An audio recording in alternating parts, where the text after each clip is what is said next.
My name is Carol Cohn. I'm the director of the Consortium on Gender, Security, and Human Rights. It's my pleasure to welcome all of you in the room today, as well as everybody joining us on Zoom. So I just am going to take a couple of minutes to talk to you about the series as a whole. The theme of this year's series is climate breakdown and the war system. The reason that we're doing it is because right now there's a tremendous gap in both the North American political and academic discussions of the root causes of the climate crisis and the ways we might possibly address them. With few notable exceptions, there's basically silence about the role of militaries and the war system itself. When they do appear, it's almost always within an increasingly common framing of the climate crisis as a national security threat or a threat multiplier that will create greater worldwide instability and conflict. And then when you frame it as a national security crisis, the military becomes the obvious solution to the crisis. What's nearly completely missing in that framing is that the relationship goes in the opposite direction, that militaries and the wars they fight have a massive role in creating and exacerbating the climate crisis and other forms of ecological destruction. Militaries, and especially the US military, produce vast amounts of greenhouse gases. Even when we are at peace, they consume enormous quantities of fossil fuels and other minerals in their everyday operations, including basing, training, transport, and construction, and in their reliance on and support of a massive network of arms and weapon systems manufacturers.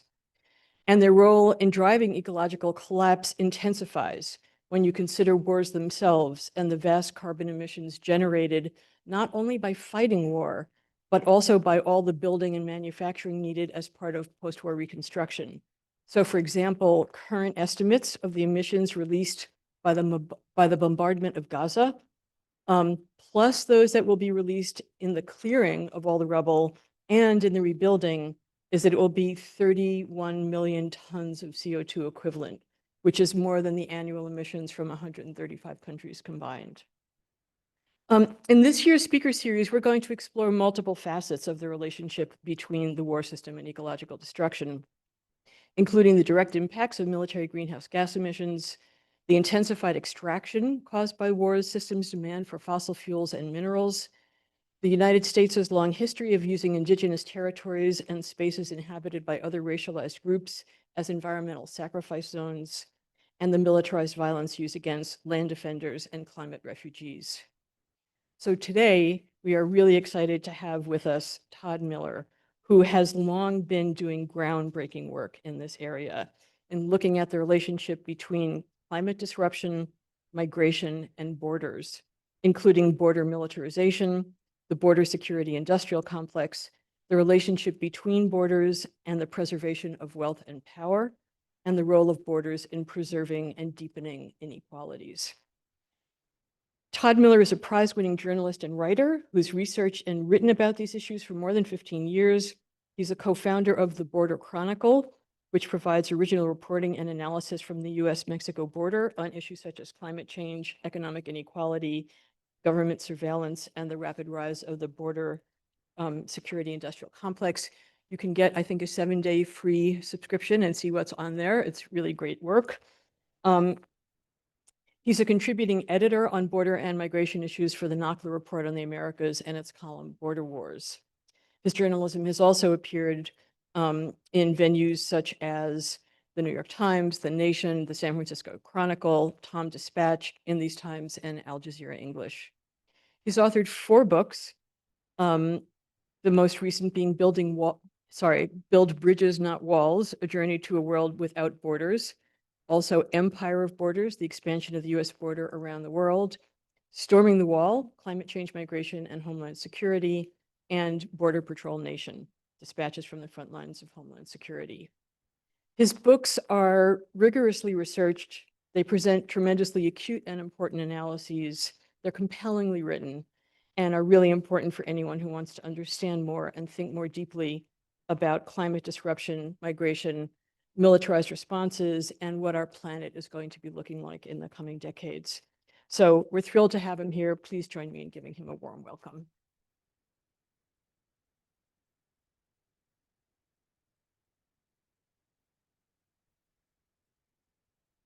Hi, good afternoon. Thank you so much, Carol, for that very nice introduction, and thanks to everyone who helped organize this event, the consortium, of course, Alinka over there, Anita. I really appreciate all the groundwork that's been done. I'm coming here from Tucson, Arizona, so clear across the country. Didn't know if I would make it with all the flight stoppages and whatnot, but here I am. And it's just a pleasure to be here with you. I want to start out by telling a little bit of the story. I'm going to go back to around 2016, 15, and I was in the Philippines. I was in the island of Marinduque, which is where my grandmother comes from. And I was walking along the shore. And as I was walking along the shore, there was a typhoon happening, but not right there. It was way in the north of the Philippines. Marinduque, for people that don't know, is right in the center of the 7,000 islands that are in the Philippines. It's like a heart-shaped island. And the typhoon was to the north, but it was still creating a very overcast sky and creating sort of a surge of waves. And these waves were lapping in and out of a house. And so I sat there or stood there looking, watching these waves come in and out of a house. It was the house, this wasn't the first time. The house was destroyed. The waves seemed to be devouring the house. Nobody lived in the house anymore. And I looked at the house for quite a while, and it began to take the shape of a corpse, looked like a corpse. Like when somebody had lived there before, now they do not. And so I went and then saw a fisherman who was not too far away throwing a net into the water. And I went to talk to the fisherman for a little bit. And he told me, I asked him if the sea had come in. And he said, yeah, it had. And he pointed out to this buoy that was like bobbing in the waves, maybe about 20 feet away. It seemed quite far away, actually, to me. But he said that's where the shore used to be. And it used to be so far back, he said, that our houses used to be a lot further in, but we actually had to move back our homes. And as I was talking to him, another man walked out onto the beach. And this man was holding a child. A child, I don't know how old, maybe 1 year, one. I just remember he had the child had black hair and it was blowing in the wind, the typhoon wind. I mean, it was the remnants of typhoon. I shouldn't say typhoon. And I remember after talking to the fisherman, like stepping aside and thinking about that child particularly. And at the time I had my own, I was about to have my own child. It's about five months away. So as some of you might know, when you're about to have your own child, you think into the future. It's like automatic, right? Biologically automatic to think into the future, deep in the future, right? And so I started thinking about what this kid's life was going to be, right? This kid on the side on the shore. What would it be in 1 year or 5 years or 10 years, 15 years or 20 years? What like would they be able to sustain themselves in this community right by the sea? It didn't seem like it, right? I the person that told me to go there was the disaster specialist of Marinduque, who had done these projections 50 years into the future. And the specialist said the sea level rise is going to completely disrupt the entire island. And he told me to go to this particular place to see with my own eyes. And so what would it be like? It's according to everything I was hearing, the sea was coming in. Would the kid have to move to Boac, which is the capital of Marinduque? Would the kid have to go to Manila, the capital of the Philippines? Would the kid have to go elsewhere? Would the kid have to cross borders? What was being imagined for the kid? And that's what I want to discuss today. What is being imagined? What is being imagined? What is happening for people in those sorts of situations? And then finally, what else can be imagined? What other ways can we look at creating this world if we're going to look at these challenges that we have with clear eyes. But first, I want to start with how the military is imagining this what we'll see in these 30, 20, 25 years into the future. And the military itself does lots of assessments. They're called threat assessments, as Carol was talking about in the introduction. Threat assessments, they look at what they call threat multipliers, right? What's going to be a threat to U.S. national security? And I'm talking about the U.S. military now. What's going to be a threat to U.S. national security? And 30 years is the time frame in which they look at an assessment and then they imagine future battlefields. And there was a report that came out that was commissioned by the U.S. government in 2007. The report was called Climatic Cataclysm.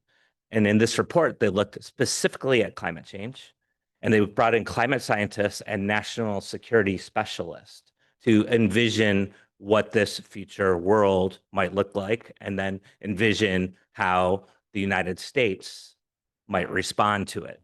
And I want to read something from that because it goes with that premise in mind, that 30-year premise of future battlefields.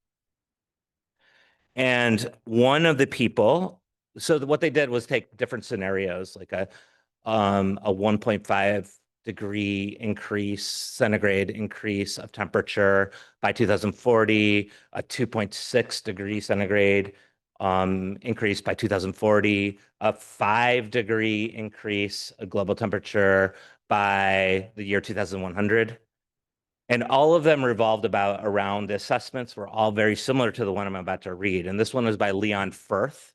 People might recognize his name. He was a national security advisor for Al Gore. He wrote the scenario for 2.6 degrees centigrade increase by 2040. And this is what he wrote. He wrote, border problems. So I want to stress, border is always set. The idea of a border in these climate assessments is always brought up. So he starts off, border problems overwhelm U.S. capabilities beyond the possibility of control, and perhaps not even then.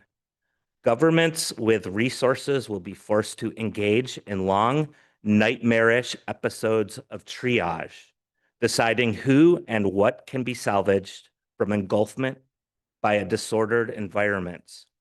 The choices will need to be primarily among the poorest, not just abroad, but at home. So that's one. Another report kind of envisioning how the United States might respond to such a situation was another report. This was also commissioned by the Pentagon. It looked at an abrupt climate scenario and national security implications. So anyone who thought the Pentagon denied there was any sort of denial of climate change, rest assured they are not. They are very much looking at climate change as a very real, it's considered a very real threat, a very real national security threat. And this is what they wrote in this report. The United States will build defensive fortresses and borders will be strengthened around the country to hold back unwanted, starving immigrants. Now that's exact quote from the Caribbean, and in parentheses, an especially severe problem, Mexico, and South America. And I assume that in there, always strikes me that they didn't mention Central America, but I always assume Central America is included in there. They probably think it's South America, but it's Central America. Or I don't know. I always assume they're somewhat geographically challenged, that's all. But really, the really root of what I wanted to say is, I mean, that's all you can think of. Come on. That's all there is, given what climate scientists around the world have said is an existential problem. That's what we got.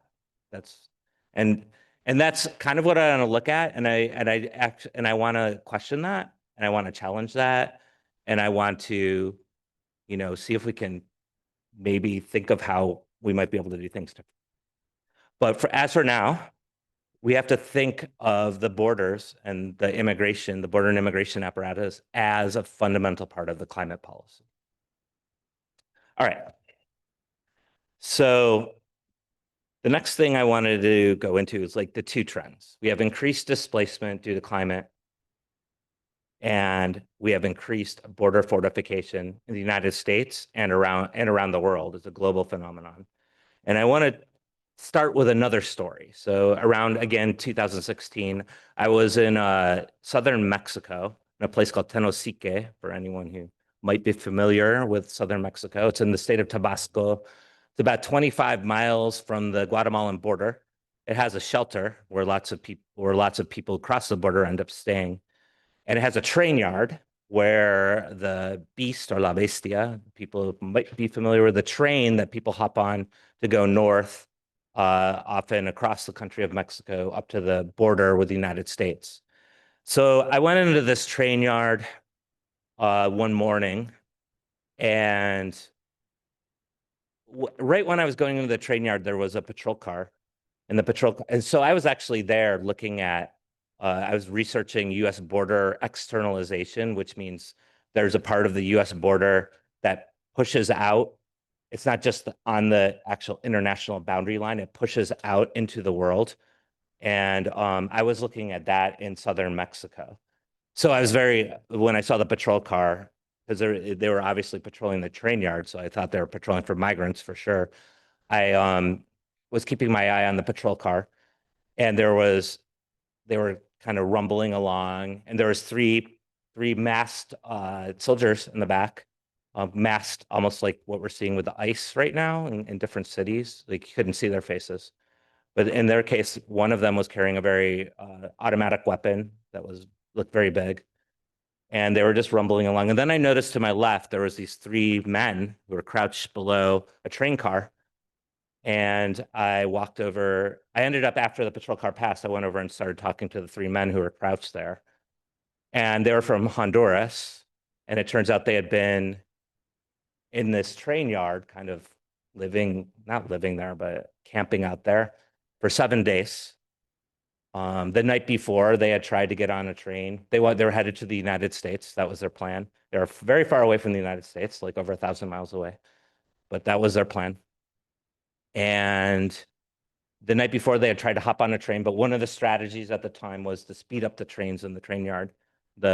So the train was going too fast and they couldn't hop on it. And it turns out there was an immigration checkpoint as well the night before that I heard about. I was staying in the shelter, and I just heard about people who tried to get on the train but didn't end up getting on the train. So those men were a part of that. But then I started talking to them about, why they were on the move. And immediately they said it was because there was no rain. There was no rain where they're from, in their town in Honduras. It was in this place called the dry corridor. And people might be familiar with that term, but I'll explain it anyhow. And the dry corridor is it's a corridor of where it's a lot less rain, or there's becoming more and more arid, that you can see the climate changing, the weather is scrambling, the rain is less consistent, and it's a place of a lot of farmers, right? So it extends through Guatemala, El Salvador, Honduras, Nicaragua, maybe even as far as Costa Rica. And people are struggling in the dry corridor. They were in the dry corridor in Honduras. It turns out they were not the only ones. They told me no rain, no harvest, no food. Crisis. So what do we do, right? Turns out that in Honduras that year, there was 400,000 other people in that scenario. So I imagine they were not the only ones coming from there. In fact, if you look at the statistics, the World Food Program from the United Nations went and did a study of the entire dry corridor.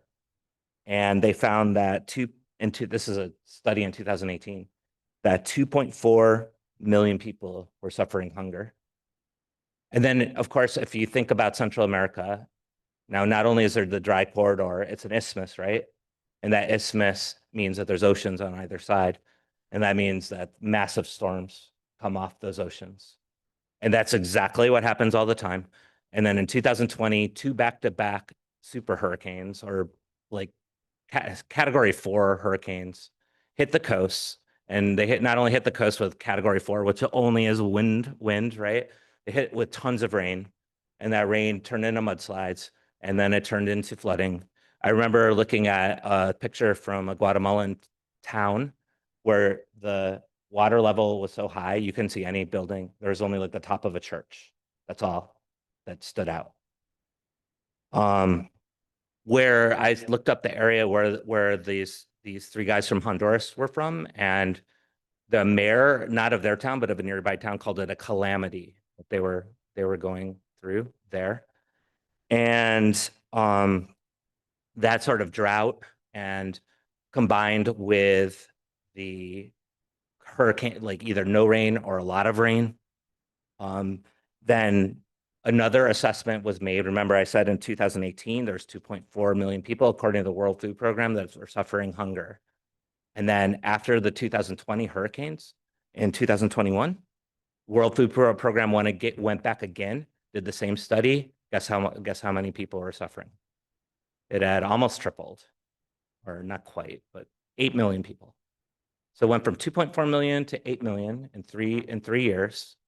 They also did a study. Along their survey, they asked people in both 2018 and 2021, how many people had concrete plans to migrate north? And in 2018, it was about 8%. And by 2021, 15% of people had concrete plans to migrate north, whether that means the United States or Mexico or someplace else.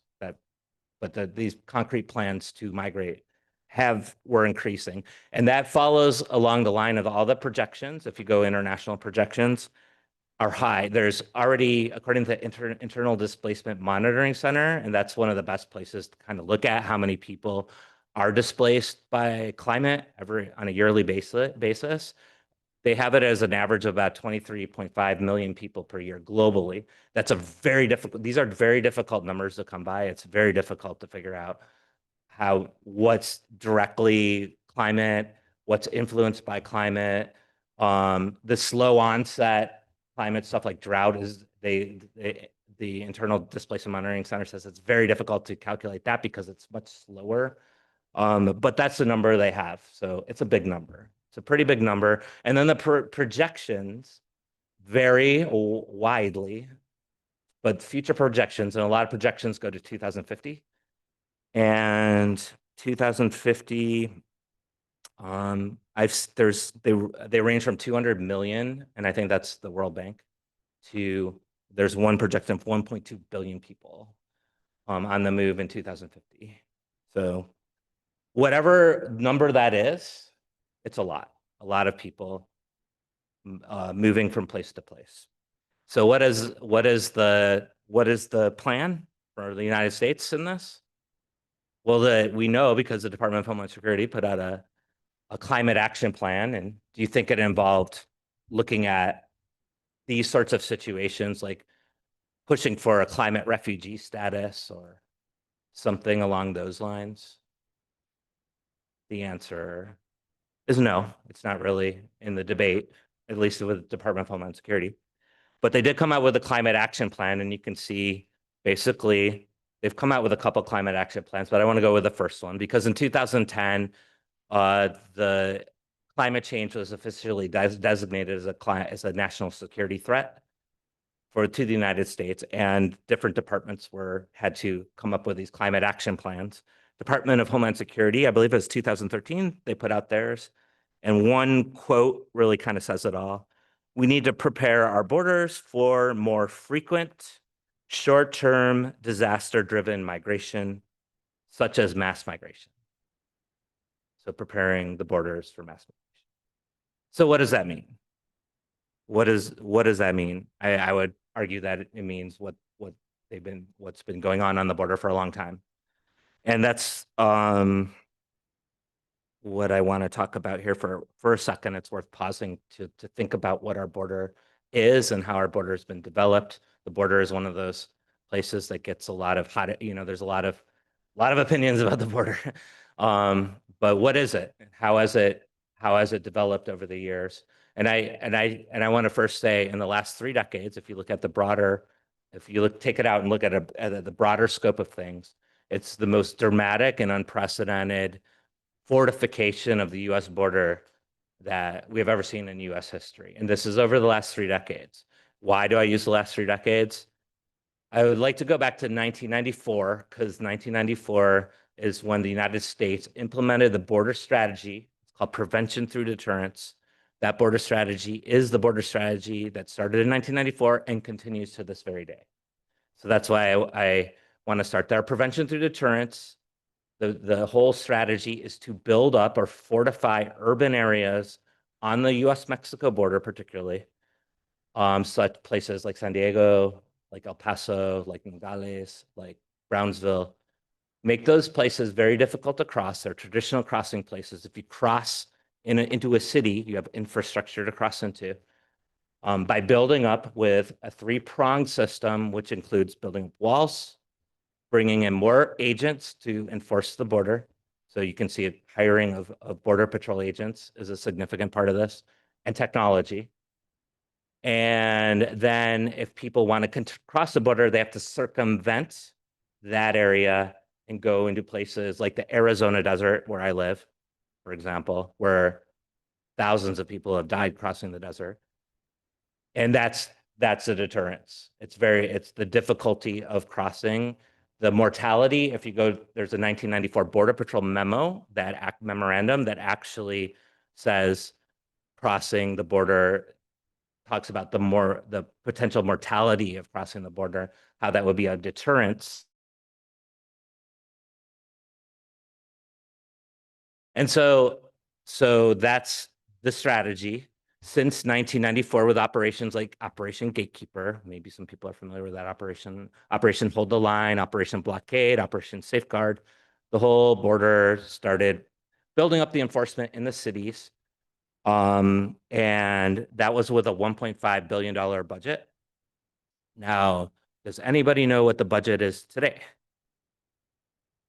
I want to stress this because it increases year after year, the budgets, no matter who is president, no matter what political party is president, the budgets go up for border and immigration enforcement every year. They've gone up every year since 1994. 1994 was the Immigration and Naturalization Service, so it was a different agency.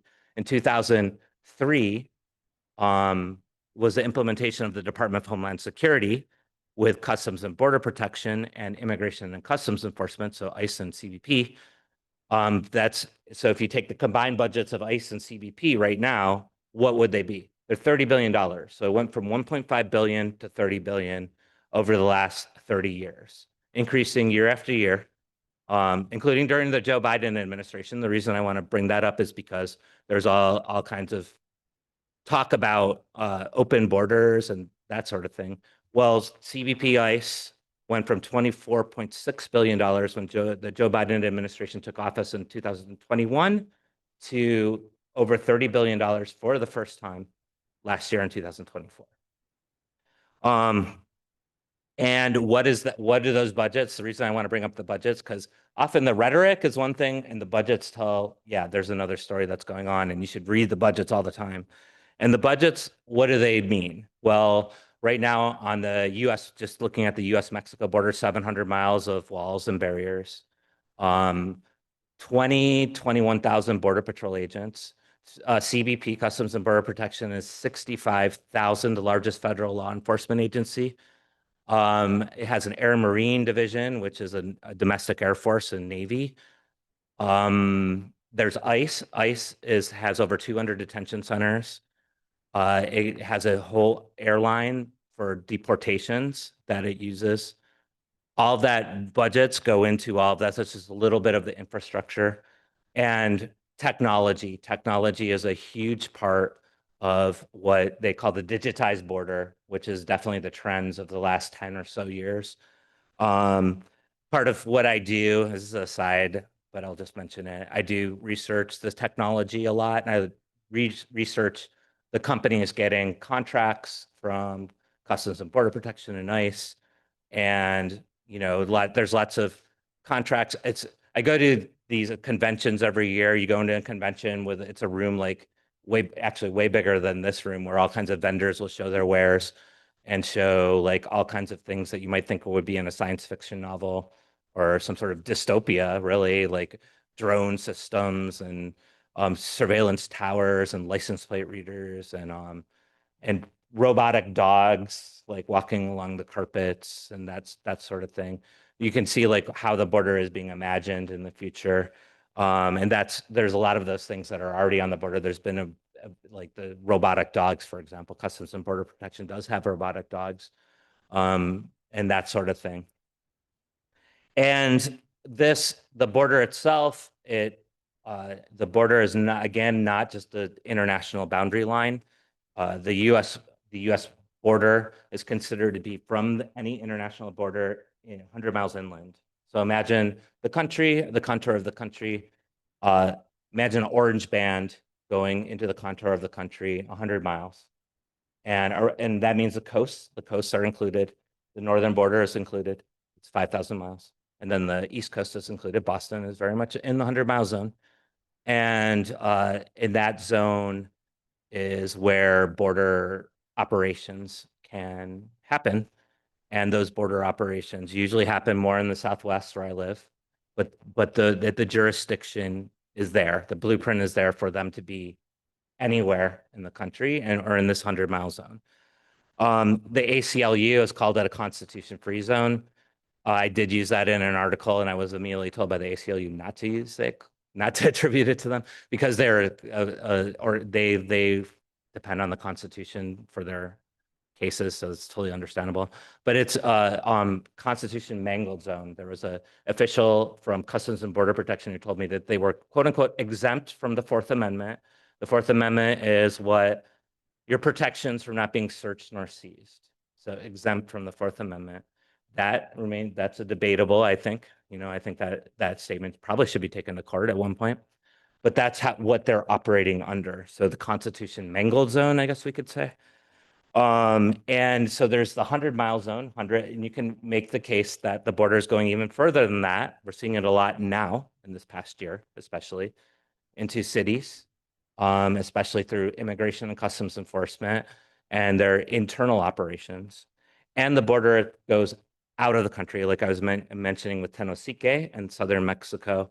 This externalization, this pushing out of the border. I can talk about that more if you want when we have questions, but that's a big part of the strategy. The United States operates under what they call a layered border strategy. The border itself is just one layer. The layers go in and the layers go out. And the externalization is not only the southern border with Mexico, it goes deep into Latin America, it goes into the Caribbean, and actually goes around the world in different places. Okay, and then lastly, concerning the border, there was the big, beautiful bill act that I think that's it. I always think I forget a word when I say that one. The 175 additional $1 billion to border and immigration enforcement, CBP and ICE, over the next 4 years. So that's what we're seeing coming. So we can see that there's going to be even larger from our record-breaking budgets on the border and immigration enforcement. That is going to be even larger starting next year. And the thing I want to stress in this talk is that while this means many things, this is also a fundamental, really fundamental part. And it's documented through the higher-ups papers around CBP and border enforcement. It's a very big part of US climate policy. Okay. So the last thing I want to talk about is I want to go into different possibilities of different imaginings of how we can go about this. The first, I just want to start with a specific example of a specific story. Again, when I was doing research for the book Storming the Wall, I went to a place just south of the Arizona-Sonora border near Agua Prieta, for people familiar, where they were doing a mass water harvesting project. And I got to the place and I met with a foreman there who was going to give me a tour of what they were doing. But first he wanted to show me the border wall. By the border wall, he meant a part of the border wall that had been dragged into Mexico after there was a big hurricane. And in Arizona, we get the remnants of hurricanes, basically not the hurricane itself, but we get these massive rainstorms that hit. And in a rainstorm went over the Chiricahua Mountains. That's in southern Arizona, southeast Arizona. And it came down the arroyos, or the dry washes, out of the Chiricahuas. And they created like all these flash floods. Arizona's known for its flash floods. And these floods just pounded into the border, in the border wall, and then took like chunks of the border wall with it. Right. So idea of Mother Nature would not allow this thing to continue. But he wanted to show me this part of it, which I thought was very, very interesting, because I went and looked at it and it was obviously being devoured by the planet, right? It was actually a Normandy barrier, so it was very thick. It was more of a vehicle barrier. And it was actually becoming embedded into the earth. You could see soil on it. There was purple flowers growing on it. There's arachnids all over it, like spider webs and some spiders.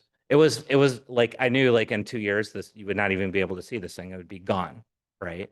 Which very reflective, right? What happens to the border apparatus and its infrastructure and its structures if they're just left alone? That's what would happen, right? At the same time, he showed me, we were very close to the border itself, and you could see like maybe a quarter mile away, they had rebuilt that. So it had been rebuilt. There was a Border Patrol agent right behind it, green striped vehicle. Behind the Border Patrol agent, there was a tower recently built. It's called an integrated fixed tower. It was a tower from the company Elbit Systems, which is an Israeli company who got a contract with Customs and Border Protection in 2014. And that tower you could see the tower. I know that technology on that tower, the camera systems can see like 10 miles away. So we were very much within their realm. Has ground sweeping radar that has a 13-mile radius. We're in the realm of that tower in many different ways. And then you could see that there was the embedded border wall. And then he showed me what are called gabions. Gabions are these metal like cages, like small cages that are filled with rocks. And they almost look like a wall themselves. It's almost like you have this symbolic, like, what wall do you choose? Well, these gabions, they put them in the dry washes. And the purpose is when the waters come in, right, with like the hurricane I was talking about, or whatever rainstorm brings in water, it slows down the water, and then the soil absorbs the water. And then that's exactly what they've been doing here. They've been harvesting the water. And he started showing me, oh yeah, look, there's the native grasses are coming back, like the desert willows are coming back. And they started talking about all the animals coming back. And then he said the water table rose 30 feet. And I was like, wow, I couldn't believe it, because there's been a 15-year drought there. Like if you look at anything about northern Mexico or southern Arizona, it's about drought. The drought had been happening, a severe drought. It's still happening, actually. And for any water table to be going up was, what I told him, a miracle. That's a miracle. And he said, no, it's not a miracle. He said, we just piled up rocks. So just piled up rocks, basically. I mean, they did more than that, but I get the like they took something that was used by people for thousands of years in the area, and just applied what they did to harvest water. And I want to stress that, because if you go back, remember those assessments I was talking about, if you go back to those assessments, if you go any of the assessments from the Pentagon, or looking at different areas around the world, if you look at northern Mexico, water stress, you hear about water or water stress, it could cause conflicts, it could cause migration of people, water, water, water, water, water. And I have a new book I'm working on, actually, which is totally about water. I'm not going to go into it that much, but there's an uprising in the state of Chihuahua in Mexico, all about water. And the water reservoirs are actually militarized. So it's a long story. Read the book when it eventually comes out in a year. But the water stress, the water is you see it in all the assessments. And here's this little project, and it was mind you, probably with a very kind of small impact, but a huge impact. And a part of what I was working on, I went to an ejido, which is like a community, like a of common land community, a collective land community, that was nearby, like a little bit to the south, who had been dealing with water going away for years and years and years. And they, ever since this water harvesting project, the water table going up, they've noticed the water coming back.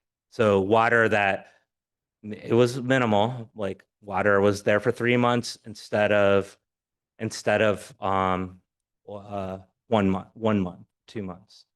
But that there yeah, so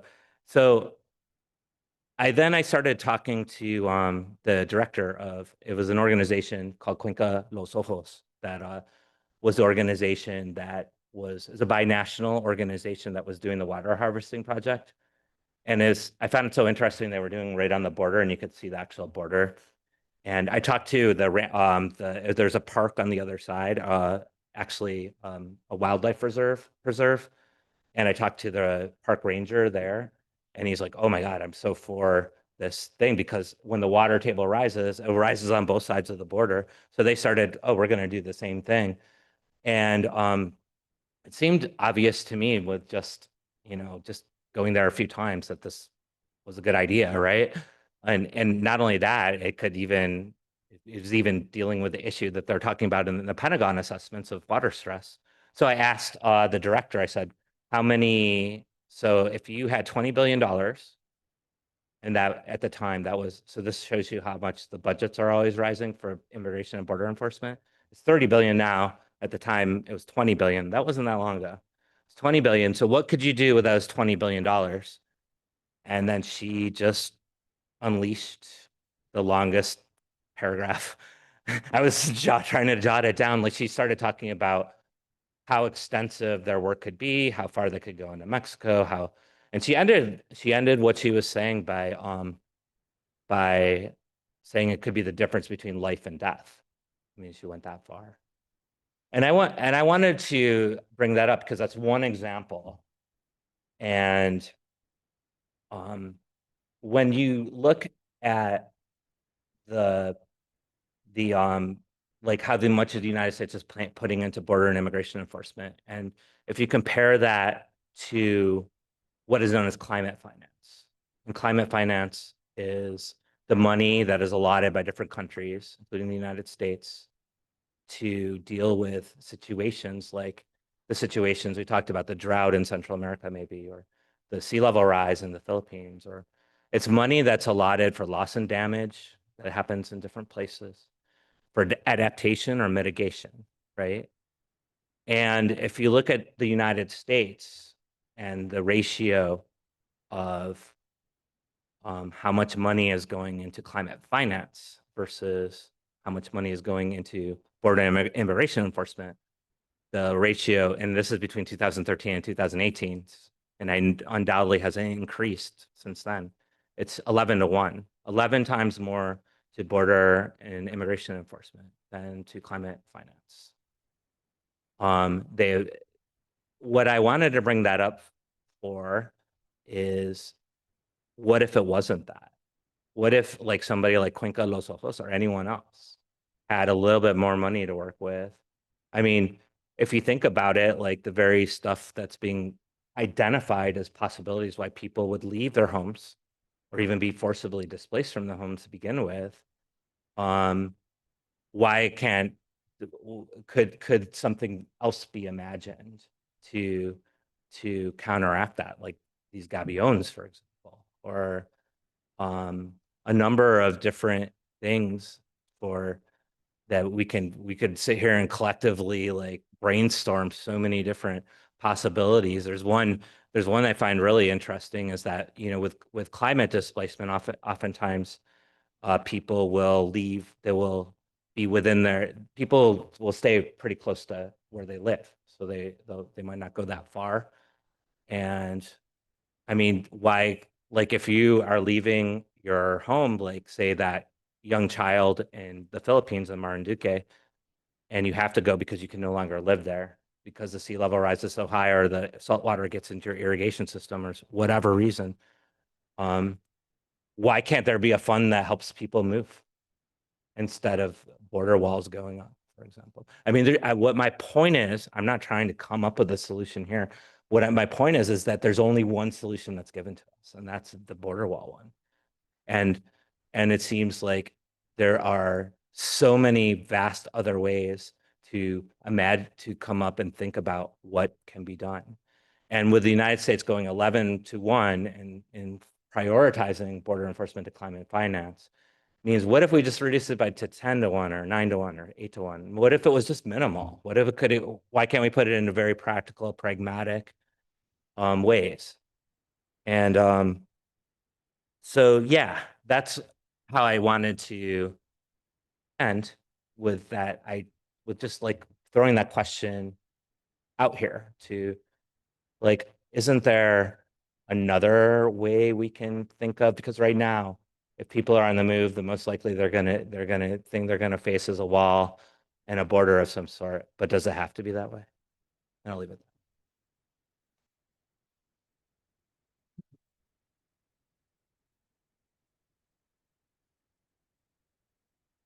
Thank you so much. We now have time for questions. People on Zoom will take questions in the Q&A function. People in the room, when you have a question, please raise your hand. Somebody will come and bring you a microphone. Please introduce yourself and ask your question. So, who'd like to go first?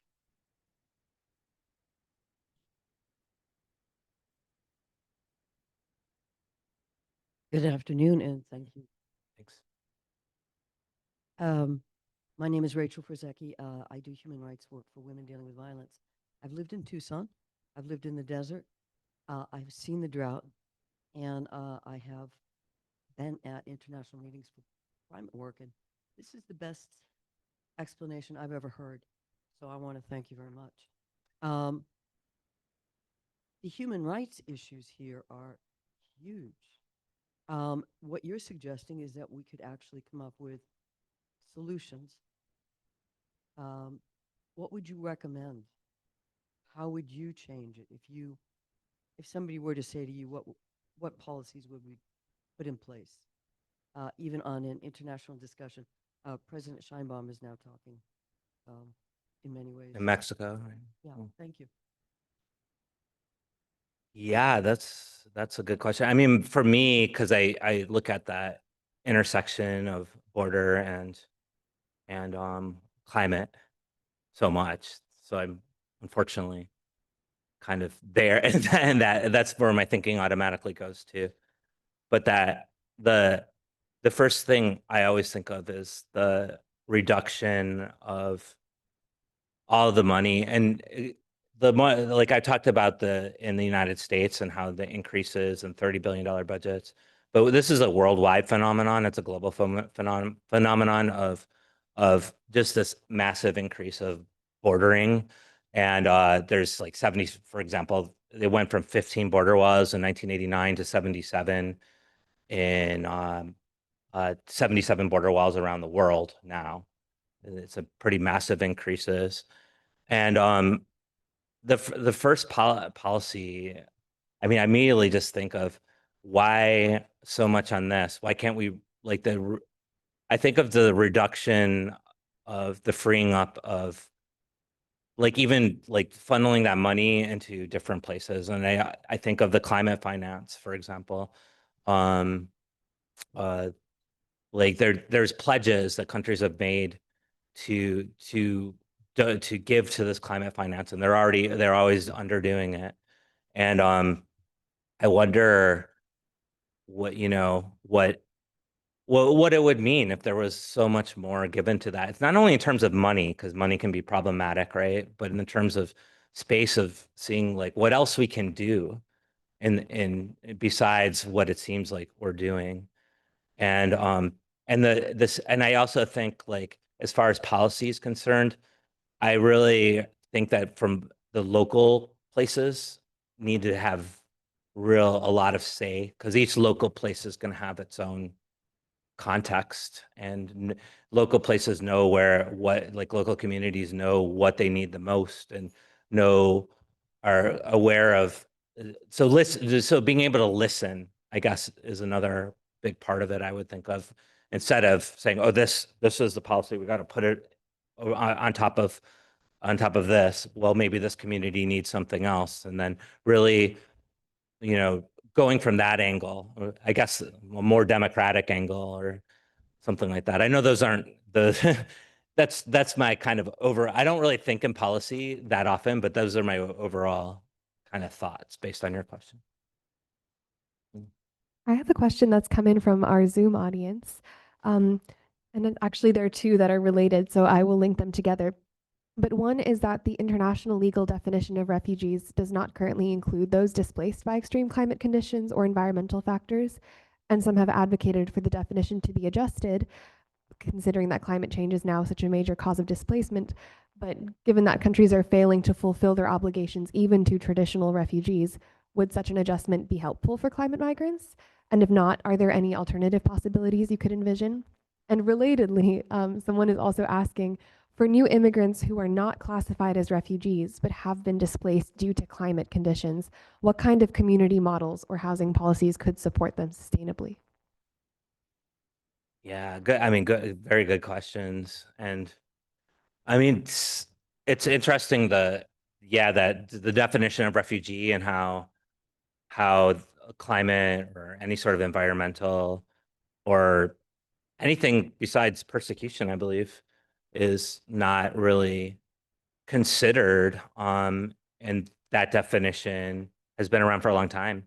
And it seems to me that those sorts of definitions need to constantly be revisited in an ever evolving world of why people are on the move and what the reasons are.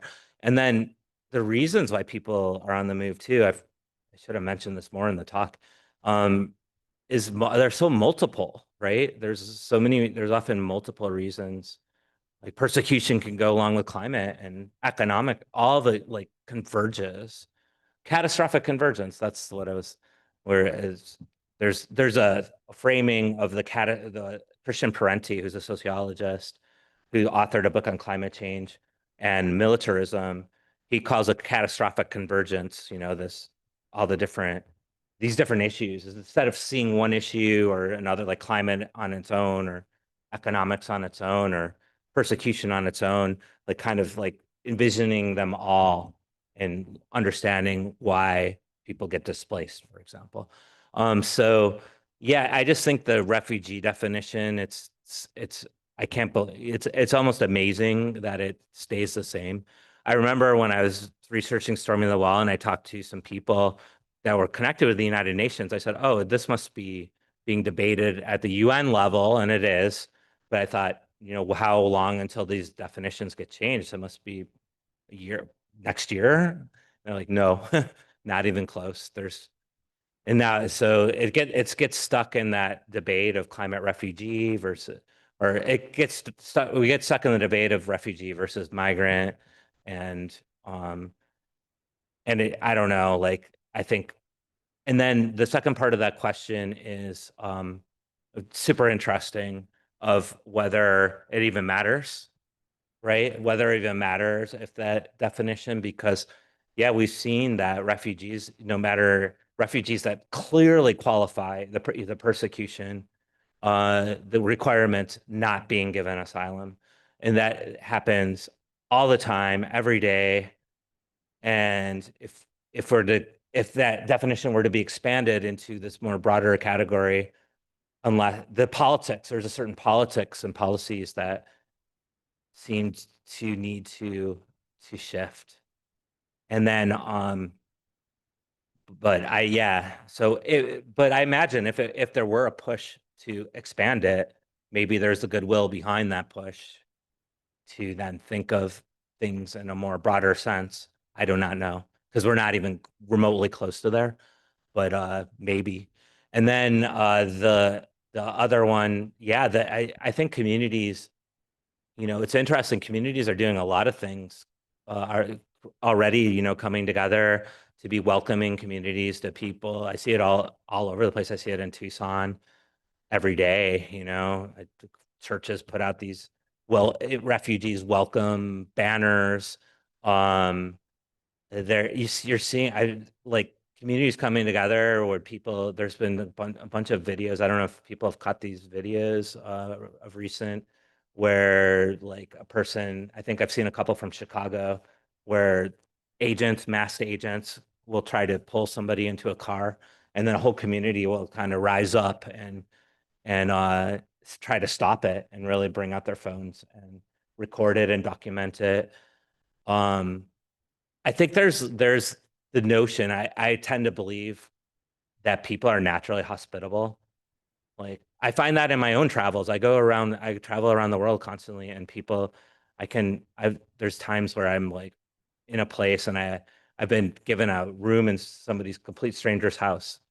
Um and it's so like when I come here back to the US, and some of what happens here, and the kind of politics of inhospitality versus the people themselves. I think people have a natural inclination to being hospitable, and I think we see that in communities, and how much communities do things, shelters and different places and different things that you see in different communities, food, comedores, like places where people can go and eat, those sorts of things. So I think there's a bit of a blueprint there. I think probably as always, we could improve, but I would build off that. Some more questions in the room?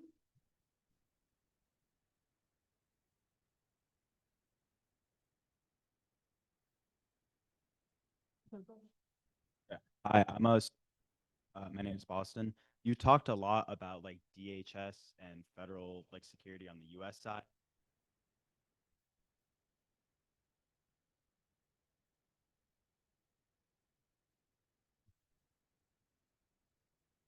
Okay. No, technically no. But what I mean by that, by the layered border in terms of what they call externalization, or the extension of the border, is more of sort of agreements that the United States makes with other countries. And there's been over 100 countries that the United States has worked with. What happens is Customs and Border Protection will send a team to a different country. Like one example, I know, like the Dominican Haiti border. They in 2007, CBP sent or 2006, CBP sent a team there. They did an assessment of that border. The CBP team decided that border was porous. They filed their report. 2007, Dominican Republic put out a presidential decree saying that they would start their own border patrol called CESFRONT. And then the next few years were trainings. So U.S. Border Patrol went there multiple times. I went and did interviews there, and I talked to the commander of the Dominican Border Patrol. He had a U.S. Border Patrol bobblehead on his desk, just to show that the connection's pretty tight. I did FOIAs about this, like Freedom of Information Act requests, and you could get it. They're highly redacted, so you can't see much, but what they allowed me to see was lots of equipment transfers, including like guns and bullets and night vision goggles and that sort of thing. So it's a lot of that. It's trainings. It's saying you need to build up your border, a training, sending resources to do so. And basically, when I did reporting at the DR Haiti border, it was like a mini U.S. Mexico border. I just remember thinking that immediately. They put up protest barricades, like a border wall, and but it was a protest barricade. And then the agents, which looked more like soldiers, they had assault rifles. They were sitting their X's. That's what the Border Patrol does on the U.S. Mexico border. They'll sit their X's, and then there'll be one, then a quarter mile, there'll be another and another. That's what was happening on the Dominican Republic. So you could see the obvious training and the obvious like strategy use, but not necessarily like there was not an actual US presence, at least in front of my own eyes, and that said, in Mexico, recently they've discovered that there are US Customs and Border Protection agents working in Tapachula. Like they have an office there, and it's been kind of under wraps, but it came out recently. So I would have said like a couple years ago that there's no presence, but I can't really say that as completely confidently. But technically, there's no jurisdiction like a 100-mile zone or anything like that. There's more of like a proxy or just this training and resource transfers.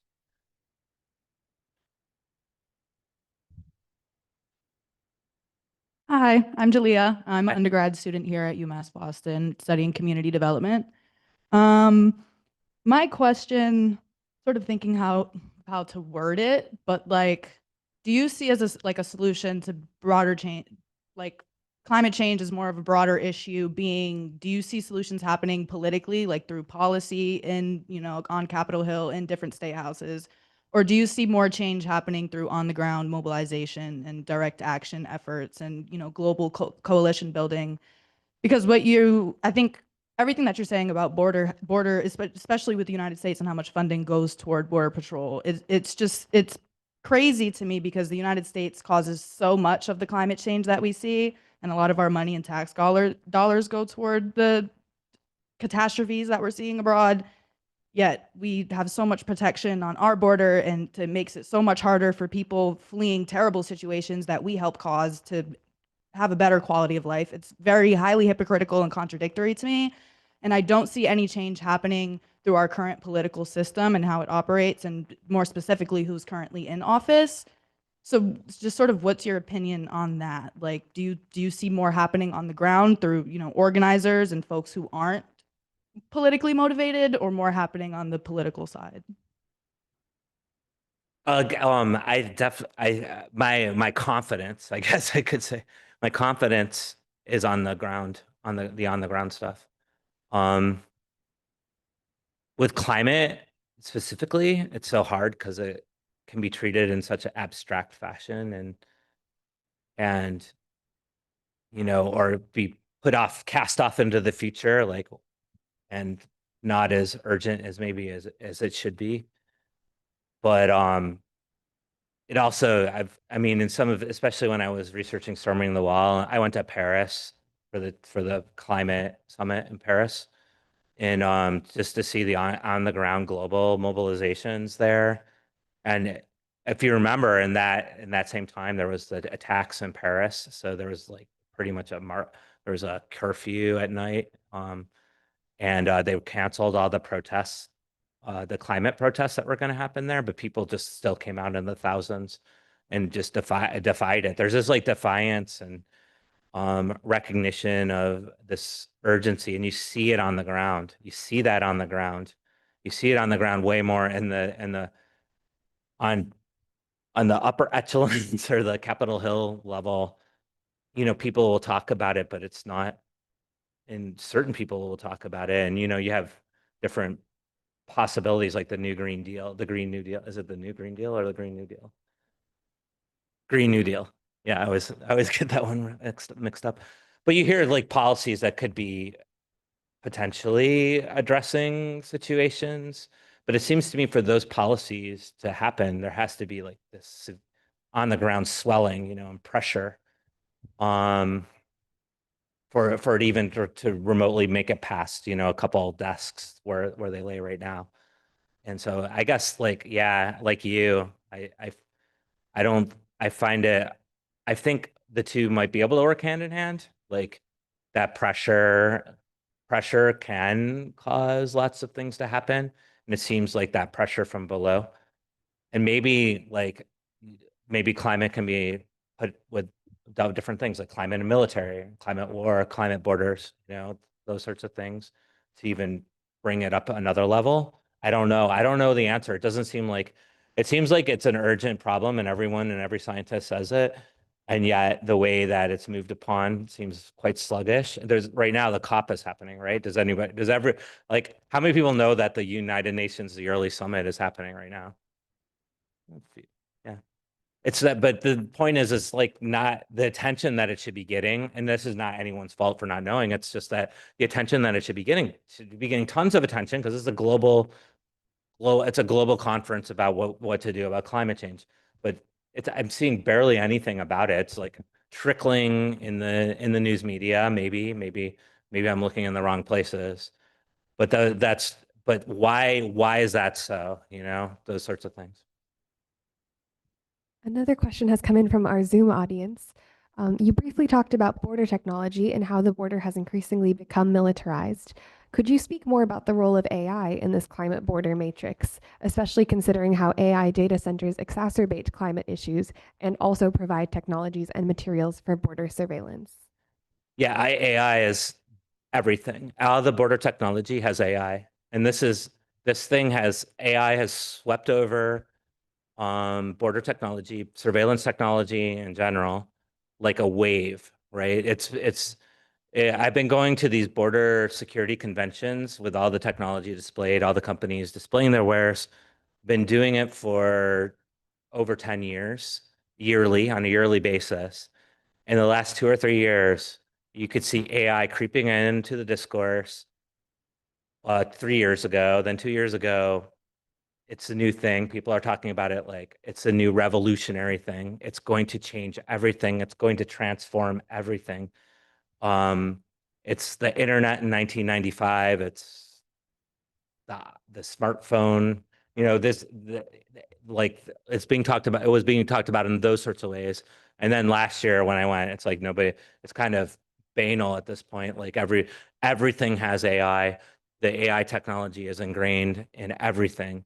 And there's probably not one border technology that doesn't have it. And that includes like artificial intelligence to target potential, what they call targets of interest, or people that they might find suspect in both border situations or military situations, those sorts of situations. I've seen that, like I go and talk to vendors all the time and they'll show me things, and they show me like how the technology works, how the AI works. And then the contradiction, of course, is we're looking at the technology, it's all the stuff, right? It's resource intensive, water intensive, like AI is so water intensive. Um, and and interestingly enough, in Tucson, where I live, we've had huge fights over AI data centers, of course, because of the water. Like, I mean, we're in a desert, for the love of God, right? Why are they building this huge data center for AI that's going to like suck our water system? And so here we are, like in the borderlands, you're getting these AI centers. I think Phoenix, which is not too far from Tucson, right, has a ton of them. They're going to suck water out of places that are already in a severe drought. It makes absolutely no sense. So those sorts of contradictions, they need to be like placed together in like nice big essay of some sort.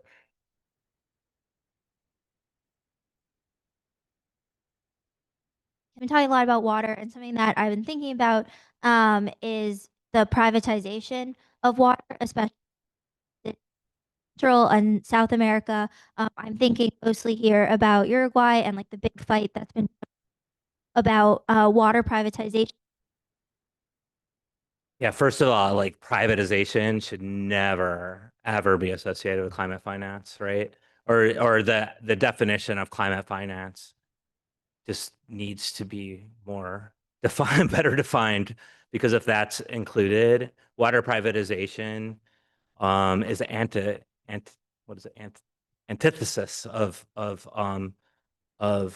a climate problem. And in fact, it's seems to me it's using climate change as a way to then further what the privatization of basic resources that has been going on for so long, right? Like those South American water battles, like I'm thinking of Bolivia in the early 2000s in Cochabamba, when the Bechtel Corporation took over the water supply and immediately upped the prices for everyone, as almost always happens with water privatization.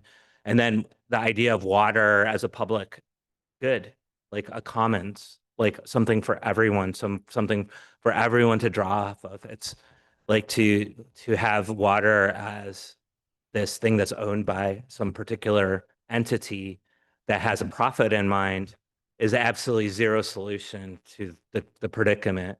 So my thoughts on that immediately is it's so disheartening to think that that's a part of this climate finance, right? That all this, that the money that's being put into it could be, put into things that seem like they won't be a solution.